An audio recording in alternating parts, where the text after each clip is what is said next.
Hey, welcome to Radworks. My name is Conrad, and today we're focusing on the Abandoned Z's engine. We'll be going over the cooling and oiling system, sorting out some bugs, contemplating life decisions, and getting this engine ready to go back in the Z. So let's get this oil pan off and see how it looks inside. Take that robot.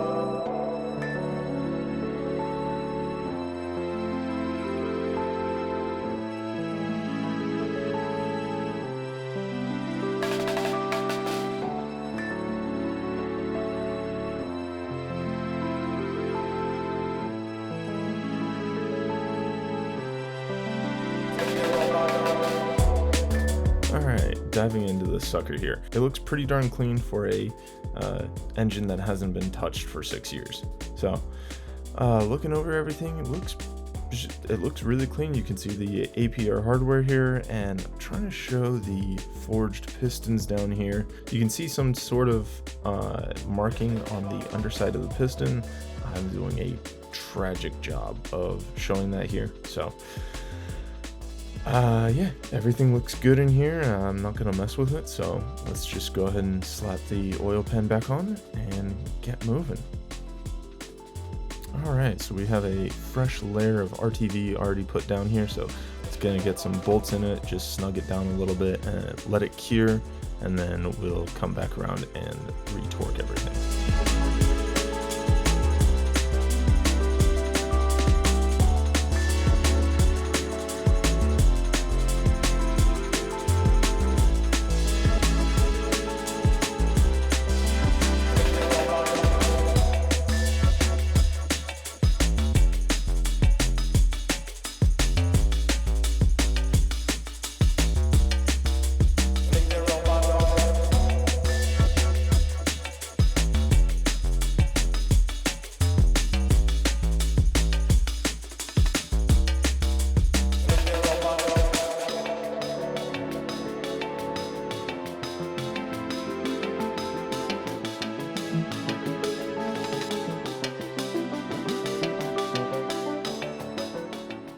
Now that we've got the oil pan resealed up and the oil pan to trans brackets, we can now put on the exhaust manifolds with new OEM gaskets.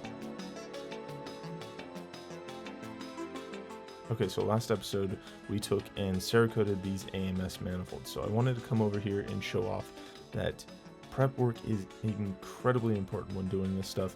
I clearly did not blast it well enough or did not degrease it well enough because the Cerakote did not adhere to the part after being baked. So we'll just have to do a better job and recoat it.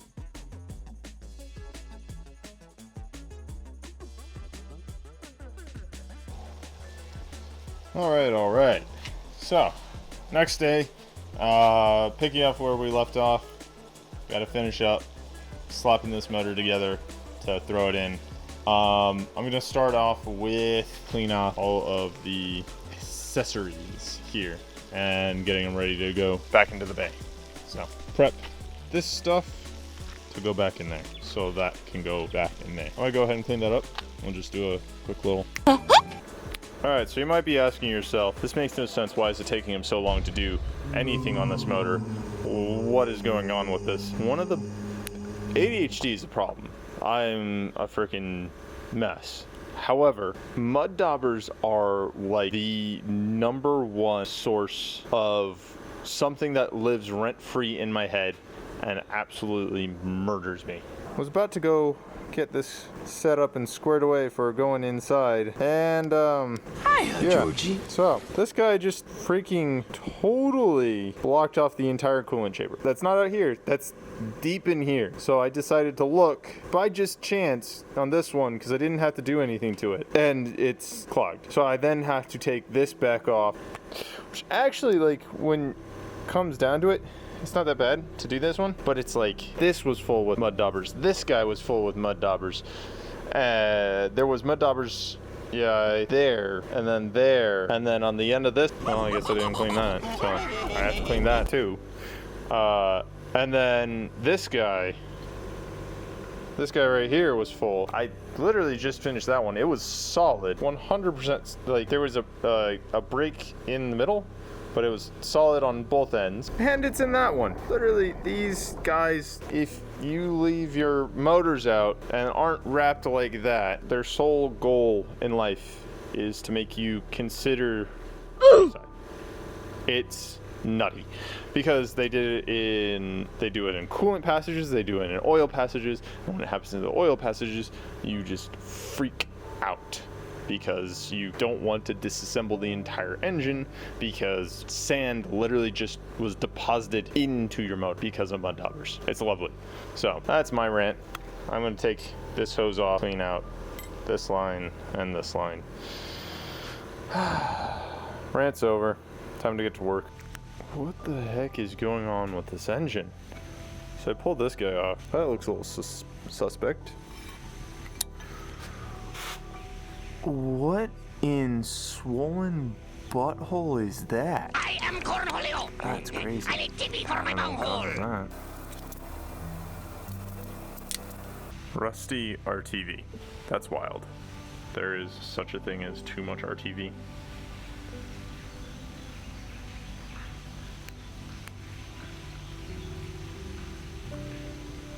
That's crazy. Oh, glad that I did that. Take a little brush to that and then we'll be good. Alright, so we got the mud daubers all cleaned up. Out of this guy, out of this guy, out of this guy. Perfect. Got the tube out, cleaned out some rust, and then we've got it resealed. So, that one's muy bueno. I don't know where that came from. I don't speak Spanish. Alright, picking up where we left off last, back to making progress. Went ahead, recoated the manifold, so they both look the same now. No cracking, that is good. I don't know where I was last, but unfortunately, called up the shop that makes the turbos for Z1 before we slap them on, get them rigged up with the line kit that we picked up from Concept Z. Alright, so short line is passenger line.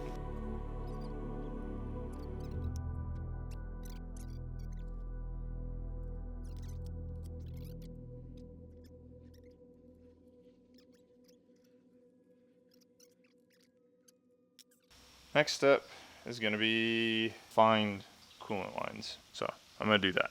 Alright, so being the numbnuts that I am, this is the next day because I was too frustrated to go forward. I don't know if I showed it, but I'm an idiot. Went to go set up the turbo, obviously, so before you slap them on, because it's such a pain in the butt, you put on your lines, because you can't do the little reach around and everything. So anyways, got the oil feed line on, figured out the orientation. Because it's been so long, because it's been an abandoned build, I screwed up. As you can see, we have turbo with only the oil feed on. We have the drains. What are we missing? Coolant. My dumb self only has this line. I have nothing else. So that being said, I went and bought brand new lines. So that also being said, to get these lines, which is just one that looks like this and one that's like yay long and a little crooked bend, two of those tiny line. They're like $100 each. So I just went ahead and ordered up some braided lines. 80 bucks gets you both, or gets you the 4 lines and the barb fittings to adapt it from one of these boys to a coolant. Sick. Now we wait until those arrive. Alright, so we're fast forwarding a little bit here. We got the downpipes in and we did the Cerakoting. I don't know how I did that, where I did that, because I think we made that a separate video. But it's been a minute. We had some more run-ins with mud daubers because on this fuel rail, my tape came off. Don't know how, but it did. And then mud dauber got in the line, stuck, and I cannot get it out. So we're having that fun. But last, we were waiting for those downpipes to come in, and then we Cerakoted and everything. We have the turbos back set up with the oil feed lines. This guy will be on the front, so it'll loop around and go to the back. And then we have this guy that goes to the block right here, I believe. So we'll go ahead and get some tape for that so it seals it to the block and then we don't have any oil leaks. But that, I believe, is all we have to do when it comes to setting up this little oil line kit from CZP. You got the short one on the driver's side turbo, and then your long one for your passenger side so it can loop around the turbo and get back to the block over here. That being said, I also picked up a braided coolant line kit for it. It's not the world's best thing to do, but let's see, hold on. The cool part about this is this kit has barbed fittings. Do this one-handed. So with barb fittings, we can just take and screw these into the end of braided lines like so. Oh, and one thing that I did forget to mention, we did go ahead and paint the block. Oh, and this is the other side of that oil feed kit from CZP. So we painted the block, didn't do the craziest job ever. So we went ahead and also prettied up the timing covers here. They're plastic. I probably should have heated them up to bring them back to normal, but I just went ahead and slapped some trim paint on it. They look pretty good. I think they scratch super easy, so I've already done some stuff by just touching it, but looks good for now. We'll get new ones in the future and then we can carry on. Okay. Time warping ahead a little bit here because I made a crucial mistake. When you buy these kits here of these lines, I went ahead and did a little heat wrap job because they're going to be getting really close to the manifold. DEI, titanium, little slip-on sleeve. Really nice. Like how it came out, and it looks cool. We'll pop in a little video of setting them a couple lines up.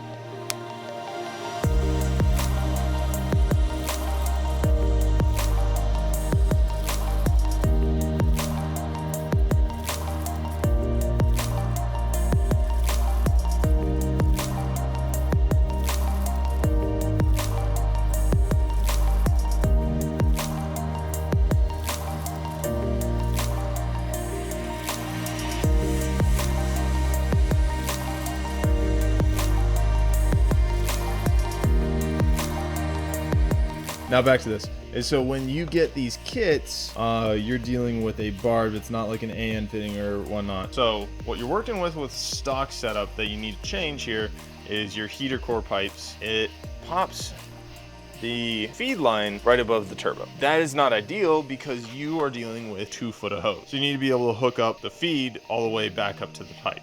Now you could chop this. I didn't want to do that.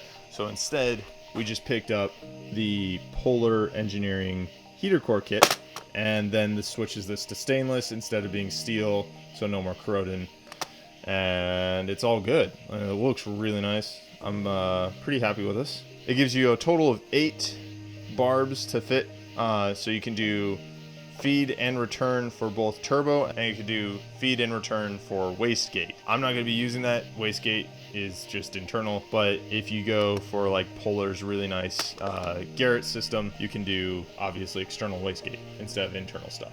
So that's the W here that we're going with. Comes with stainless hardware, nice, and then it comes with 2 caps. I don't know if it's supposed to come with 4 or 2 caps, but that's what I got. I'm gonna get rid of these and upgrade to that from the simple fact that schlong too long. Never thought I would have that problem, but got that problem.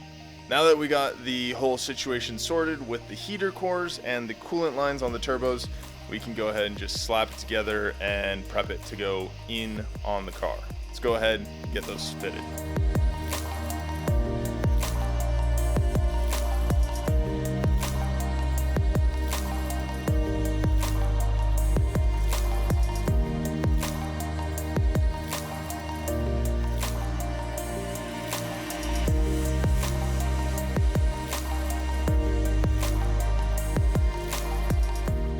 So I'm gonna say, you get the picture.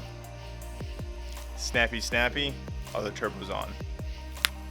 And just like that, turbos and the lines are on. So, got the oil routed on this one, coolant on this one. Had not run I hadn't tightened down the oil on this one, but all I have to do is just tighten that side. So, I'm gonna slap on the Polar kit now and see how that fits up.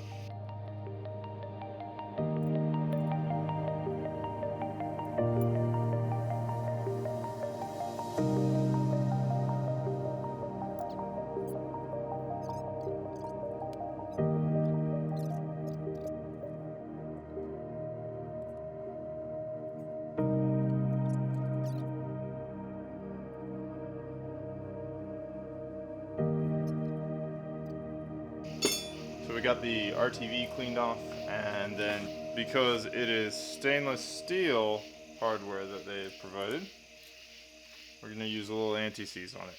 Get the good old glitter fingers.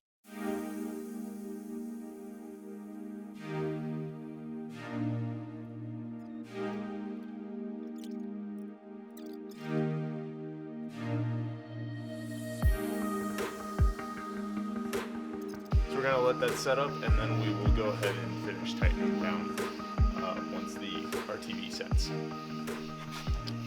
Alright, so the puller setup is all on, and we are all good. Lines are on, turbos are on, so only thing I have to do left is downpipes, and there's something else that I'm forgetting about, but we'll remember tomorrow. So.